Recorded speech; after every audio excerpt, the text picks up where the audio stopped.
YouTube! What the crap's going on? HeirofCarthage here. Gonna come back to you with some more action here. And we're gonna have some Dwarfs versus Wood Elves. I really like the matchup of the Dwarves versus Wood Elves. I personally think the Dwarves are a great counter to the Wood Elves. I have some people who disagree with me, and that's fine. I could be wrong, I guess, but I feel like they have a lot of things that are very annoying for Wood Elves to deal with, like cheap long-range artillery that can do a lot of damage to very expensive archers. On a map like this, the Dwarves are definitely a threat to the Wood Elves. See how it's open? There's not a lot of wood cover for the Wood Elves. This would definitely be the realm, I think, in which the Dwarfs become dangerous. Now, a couple of nice picks by the Dwarf player. What if there's a lot of tree kin? Well, he's picked the Warriors of Dragonfire Pass because they do flaming damage. Very good idea. They would be very helpful against tree kin or tree men. Over here, there's two eagles supporting a Glade Lord, which is the lady here, on her forest dragon. Now, look at the Glade Guard with Starfire Shafts. Now, first of all, they move up pretty close because they want to start targeting Dwarf Infantry, and you can see along the front lines, pretty minimal damage, even though they're armor-piercing. And then same thing as they start to engage the Quarrelers. Well, why is this? They're armor-piercing. Well, it's because the Starfire Shafts can't pierce a shield. So the Dwarfs have shields, and they have lots of armor.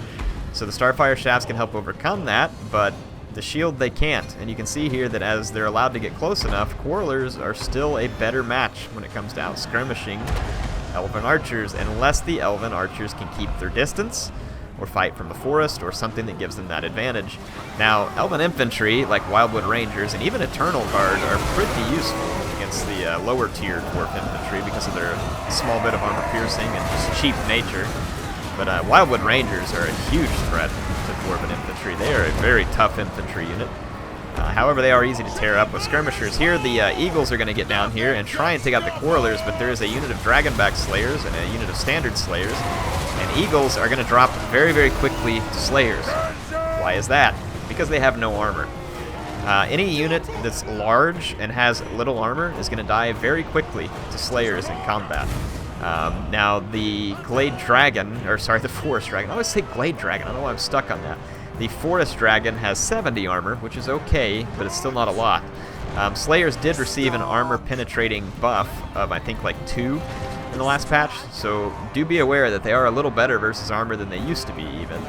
So beware of the Slayers. They're very good units, and what makes the Dragonback Slayers particularly dangerous is that they will slow down the units that they're attacking, meaning that it's extremely difficult to get flying units back in the air. So it gives the Dwarves a very viable counter to flying attack, as long as you keep them near key units. Now, the Glade Dragon's going to come down here and try and maybe get these artillery pieces, and immediately you can see the Slayers and the Dragonback Slayers shimmying over this way. And the charge of the Glade Dragon will do a lot of damage to them. But the dragon's now stuck, and watch as it tries to run away. It really can't get away. The Slayers are fast for a Dwarf, just as it says in the description. Check this out. Let's see the Wildwood Rangers. These guys are going to massacre Dwarf Warriors. No doubt about it. It'll be an absolute slaughter. Dwarf Warriors are more of a high defense unit, and they're good at kind of deflecting some missiles and holding like the line for a short period of time, but they are not immune to psychology like their Longbeard brothers.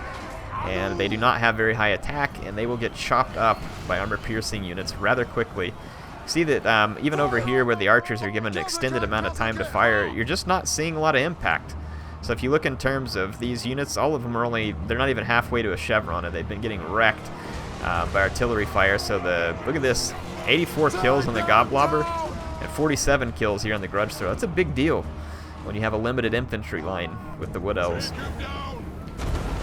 So trying to make a play here with the Glade Lord using the Arrows of Kurnos. It's come back from routing. Look here how the Slayers just running right back into these key units after having chased the Glade Dragon.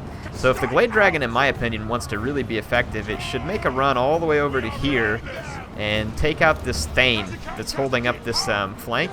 But instead, the Glade Dragon lands once again trying to take out the artillery and just landing far too close to these Slayers. And the Slayers are going to do their thing. Slayer's gonna be Slayers, believe it or not. Watch this though, there's kind of a funny happenstance here. Remember I said it's hard to get back in the air? Look, there's like one Dragonback Slayer that's out here touching this Forest Dragon, and it's keeping the dragon from getting back in the air. See what I mean? This kind of stuff is extremely difficult to counter unless you have one of your own infantry lines to run through. So the Glade Dragon's being pretty well limited. Now the Thane over here is helping put up a pretty sturdy fight. He's racked up 45 kills, and they're fighting back on this side pretty well. The Warriors of Dragonfire Pass are actually putting up a pretty spectacular gambit here, or fight. 50 melee defense is impressive. It's really pretty good. And it looks like they have an anti-infantry bonus from what I'm seeing here. So the Warriors of Dragonfire Pass, yeah, they're putting up a fight. That's impressive. Yeah, the Forest Dragon's getting shot by Quarrelers there. The Grudge Throwers have not been stopped. Their kills continue to climb. And then the Elven Infantry is slowly but surely being eaten up by the Dwarven Infantry. Check out these Warriors of Dragonfire Pass pushing back a Wildwood Ranger. Of course, not entirely by themselves. Look at that dragon back there dropping an arrows at Kurnos. Here comes the Great Eagles again. This game is beautiful. This was a fun fight here, but the Dwarf Resolve is not going to be moved by these monstrous flying units of the Wood Elves, nor their magical fancy bows. The shields and the armor are going to hold the day. And personally, this is why I feel like, and I know that the Elf player here made some mistakes. That's fine. That's all fair. But I do feel like the Dwarfs have some very nice tools for dealing with the Wood Elves. The Wood Elves' main advantages are going to be mobility, so like a Wild Rider. Those can be very nice versus the Dwarves. Again, though, got to watch out for those Slayers.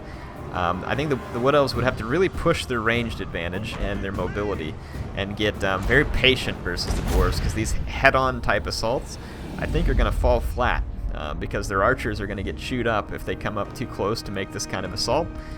And then eventually your infantry can get chewed up as well. Even though it's good infantry, Wildwood Rangers are solid infantry. You can see one of them here doing extremely well even. These Warriors of Dragonfire Pass, these guys are cool. The Dwarves are still one of my favorite factions in the game. I don't play them a ton in multiplayer because I feel like they're a little bit boring in multiplayer, but I love these guys in campaign. I can play some Dwarf campaign just about all day long. In fact, I'm playing one for fun right now with Grombrindle. Oh my goodness. I got Grombrindle, like a big stacked army, and all of his guys have like extra attack and stuff due to the events, and I have him parked right up near the Chaos Waste. Right when Chaos spawned, they spawned like 4 or 5 stacks, and they all attacked Grombrindle, and he just smashed them on the very first turn. It was hilarious. Anyway, yeah, so campaign, the Dwarves are a ton of fun, and Grombrindle is amazing. But yeah, I don't know. They're a great faction. I like the... They are kind of defensive, and like I said, sometimes in multiplayer I can find their playstyle to be a little bit boring, but you gotta love these guys. They're just very tanky.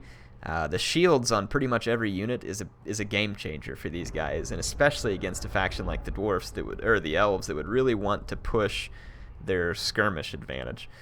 So against factions that lack the shields, it's a bigger deal, but again, high armor plus shields. That's why you didn't see these Glade Guard with Starfire Shafts pay off. And that can be the downfall of the Starfire Shafts. Very good unit otherwise, extremely dangerous to great weapon type units that don't have a shield. That's the main use for the Glade Guard with Starfire Shafts. Whenever the Elves first came out, I heard people complaining like, well, my Glade Guard get cut down by Quarrelers, and that's bullcrap because Wood Elves should have the best skirmishers. They do have the best skirmishers in my opinion. They're just not meant for that fight. You're not supposed to take Glade Guard head to head with Quarrelers because the Quarrelers have the shields. That's what Quarrelers are good at. You got to get those guys distracted. Now, of course, they've made some units a little bit better for that type of skirmishing, like the ones that have stock and the 180 range now in a lot of them, so that you can fight that fight a little better. But again, remember, the Starfire Shafts weren't meant to just come up and wreck a skirmisher line. They were meant to go after a very specific target, which is unshielded, high armor targets. That's what they're good against. And then the Hagbang tips, again, they have their own purpose as well. The poison effects. So you just have to kind of know how to use these Wood Elves archers. I really like the Wood Elves. They add a very nice touch to the game in the sense that there's now a very skirmishy faction in the game, and it's kind of a cool play style. And that's one thing I continue to love about Warhammer. I love how there's this variety among factions. And interestingly enough, even without any new features, very limited features in multiplayer, I find this game to be pretty deep in multiplayer. And I don't even know if this was intentional from Creative Assembly, but I think their intention was to make the campaigns a very different experience for each faction, and I think they've succeeded in that. But at the same time, it's turned around and created what, in my opinion, is a very interesting multiplayer scene right now. And there's quite a few people playing Warhammer multiplayer. if you could take what they've done here with these extremely unique factions and transport that into other titles, whether it be historical or future Warhammer titles, and then add some stuff back in, like free-for-all and some other game modes they could throw together, I could really see the multiplayer in this absolutely taking off. You fix your ladder to where it resets every now and then, and it's a little more representative. You get rid of the Alt F4 stuff. You make a few changes. I mean, I honestly feel like for the first time in a long time, Creative Assembly could be on the cusp of a really good thing here with multiplayer, with a few tweaks. And I'm honestly surprised. Like I said, when this game came out, I didn't expect multiplayer to be a big facet from it. In fact, I figured it was going to be like really unbalanced and stuff from all the magic. And it was, at first, it was a little jacked up. But the game balancing is pretty decent at this point. Each faction can definitely give the other factions a run for their money if they're played properly. And like I said, I'd love to see just a little more spit and polish put on some of the game modes and kind of like the rules for quick battles and stuff like that. And I really think they could have a great thing going. Now, why am I that big into multiplayer? Well, most people play single player. I hear that a lot, and I hear it from Creative Assembly, and I think the stats back it up, so I'm not disagreeing with it. But I think that multiplayer is kind of the longevity that keeps a game alive and keeps it pushing, and single player is the draw, probably, right? You have a great campaign and all that other stuff, so it draws people in, and then the multiplayer should keep you coming back for more. And then, of course, that gets you excited for whenever they release DLC for both reasons, both for the single player and the multiplayer experience. I don't know. What do you all think? What do you think about the current single player and multiplayer state of Total War Warhammer? Personally, it's far beyond where I expected it to be, and I'm loving it.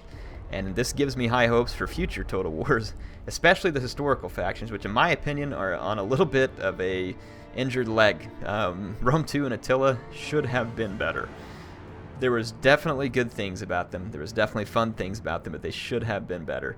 And I have, like I said, I have high hopes because I feel like the work on Warhammer has really been good. And I'm hoping that some of this translates into the next historical title. And hopefully we hear something about it next year, too. Anyway, hope you all enjoyed this discussion. You're fantastic viewers. I appreciate you watching this. I love making the content for you. Keep an eye out. I'm going to be scheduling some streams. As far as content upcoming, I'll be streaming Wood Elves campaign on my YouTube. I'll be recording online battles as usual. There'll still be Rome 2 action coming from time to time. I'm going to bring back the Homeworld campaign that I didn't finish on Homeworld 2. And I am trying to get the definitive edition of Halo Wars set up so that I can continue the Halo Wars campaign on computer with the definitive edition, which would be pretty exciting. What else do you want to see? Let me know.